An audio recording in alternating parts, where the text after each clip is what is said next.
கண்டேன் கண்டேன் கண்ணுக்கினியன கண்டேன் என்று நம் மனம் மகிழ்ச்சியில் கிடைக்கும் தருணம் இது. நம் வீட்டு குழந்தைகளை விதவிதமாய் அலங்கரித்து பார்த்து பார்த்து அழகு செய்து எப்படி நம் மனம் மகிழ்கின்றதோ அதேபோல் நம் பரந்தாமனையும் வெவ்வேறு திருக்கோலங்களில் தரிசிப்பது என்பது ஒரு அலாதியான அனுபவம்.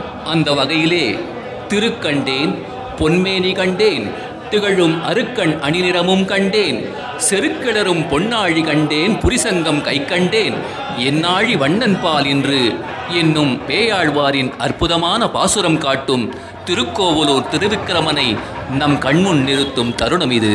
ஓங்கி உலகளந்த உத்தமனாய் உயர்ந்து நிற்கும் திருக்கோவலூர் திருவிக்கிரமன் கோலத்தில் காட்சியளிக்கும் நம் ஹயக்ரீவனை சூரிய பிரபையில் தரிசித்து மகிழ்வோம் வாருங்கள்.